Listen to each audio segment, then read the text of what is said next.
Good evening, fellow Rotarians. It's Doug Young, and this is my classification talk. So I thought I'd start with one of my very favorite songs, and that was The Village People and Macho Man. One of my hobbies is to DJ online, which is kind of what I'm doing here. Anyways, they've asked me to do a long classification talk. That means it's probably going to be the best part of 10 minutes. Luckily, if you don't want to listen, you can just turn it off and go and get coffee. But I wouldn't recommend that because I've had an interesting life. I grew up in the big smoke of southern Ontario, right in the beach part of Toronto. I grew up there. It's very trendy now, but when I grew up there was a working class neighborhood. If your house had 2 stories in it, you had a family on each story, and if you had a 3rd story, a bachelor lived up there. This is before they had suburbs in Toronto. You know, it was the city and then farmland, right? So anyways, so we grew up in a 2-story house with a very nice Dutch family upstairs who moved out to West Hill. I have 5 siblings, and we're still all very close. I have children and grandchildren and all that sort of thing. I went to school at Malvern Collegiate in Toronto, which is now 111 years old. I went and I played French horn in high school and professionally after that.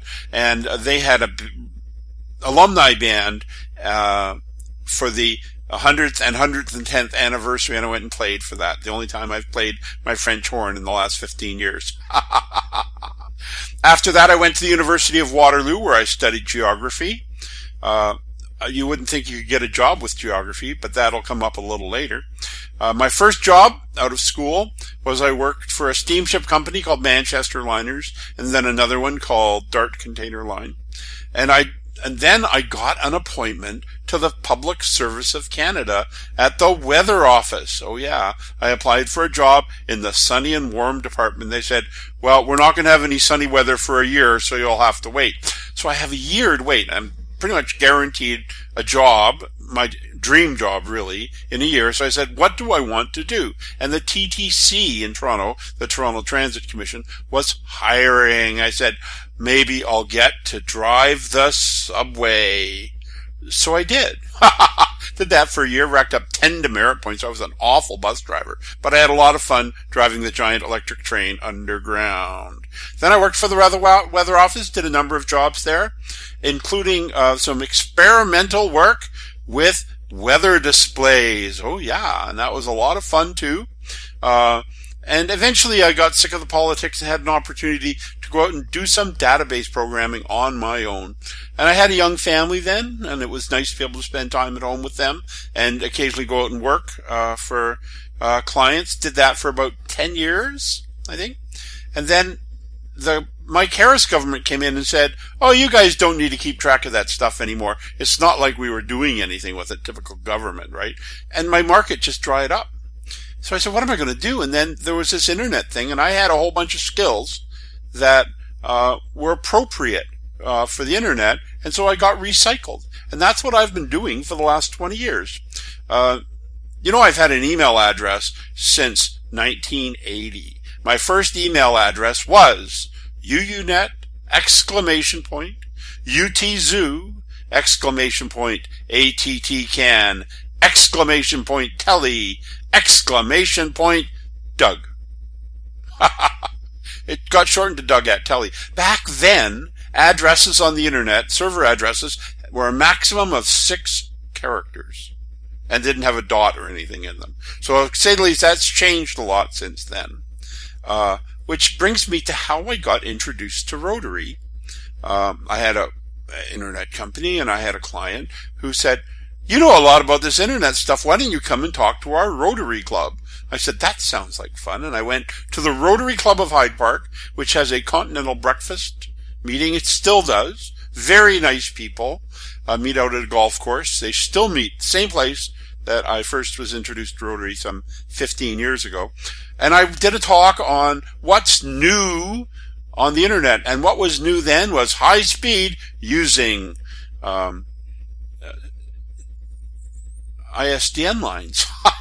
Maximum 128K per second, which compared to dial-up was extremely fast.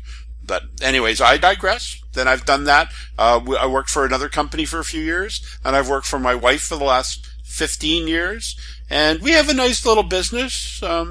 We've got a little server park. You got all my toys to play with, and we do programming. We used to do internet access and everything, but we sold that bit off as it became a commodity. I started, my first Rotary Club was the Rotary Club of London East. Hyde Park was a little bit far, and London East was right around the corner from where I lived and worked. So I thought that was a pretty good plan, and I enjoyed that. But then the business got busy, as businesses sometimes do, and lunch meetings were out. So I switched to the Rotary Club of London North, which had an evening meeting and was very reasonably priced at, I think, $16 when I first started. It's gotten more expensive since, and I don't go to those meetings anymore. But I really enjoyed being in London North. I was the club president one year. I was arguably the worst club president in club history. Not that I wasn't good at running meetings. I was extremely good at running meetings, but I didn't do all that other paperwork stuff. So I thought that's what we had club secretaries and things for. I was apparently wrong. But that happens. On the other hand, I'm very good at technology stuff, and we were involved in the London Rotary TV auction, as it was called then. It was mostly on the TV with people phoning bids in. And we decided that maybe this interweb thing might be very good for the auction. And so I developed a system of online bidding. And that we've been refining that for the last probably 10 years, maybe more. I would have to check. But now we don't take phone bids. We only take internet bids. Every year we raise around $40,000 net for the 3 Rotary clubs that are involved in that. That'd be London North, London South, and London West. And so that's kind of where my Rotary focus right now is, working on the auction, which happens at the end of November, just in time for Christmas. We've actually gone so far now as doing video casts of the auction ourselves. We used to have it done on Rogers TV, but then we had this hockey team called the London Knights, you may have heard of, or may not have heard of, but they won the Memorial Cup, and they got real popular. And then there was an NHL strike, and we got doubly popular. So they just couldn't really fit us in on Thursday, Friday, and Saturday night like they used to. So we decided, let's do our own broadcast, and that's working out just great. My main interest in Rotary is in vocational service. It's an obscure one. Not everybody kind of gets that focus going, right? And I think my view on vocational service is really quite simple. It's a two-way street. You need to bring what you know from business into Rotary, like I do.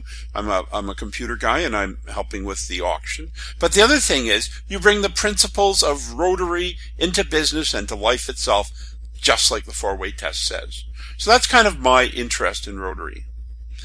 At the instigation of incoming President Doug, we've set up a online auction that it's up and running and it's working, and we need to start looking at getting you guys excited about that. Let's do the math on it. Let's say we have only 2 items auctioned off a week. Let's say we have one that runs out on Wednesday night and one that runs out on Saturday night. Let's say each of those items brings in $100. Just $100. Not a lot of money. Not really, $100. Okay, so that's $200 a week. There are 50 weeks in a year. We're talking $10,000 in fundraising. And all we have to do is find some items. The items that sell well are really quite simple. Golf foursomes, sports tickets, gift cards. You aim for a $200 value. They're going to sell for 50 to 60% of the total. You can count on it. It's what people will bid, if we can get bidders to the site. And that's where you guys come in. We want you to get off your sorry butts and drive people to the site. We want you to work your networks. Everyone's got networks. You've got all your email contacts, you've got your business friends, you got people you have lunch with. So we can't do this on our own. We need to get our friends involved, and they want to buy this stuff. Everybody wants a good deal, right? And when you're buying from the auction, you're just donating to Rotary and getting a prize, right? So there's no sales tax on that. So the price you pay is the price you pay, and that's it. There you go. Did I mention promoting the auction? Yes, I think I did. Well, let's make sure we do. Thank you very much. That is my classification talk. The Macho Man, Doug Young. Ha ha ha ha.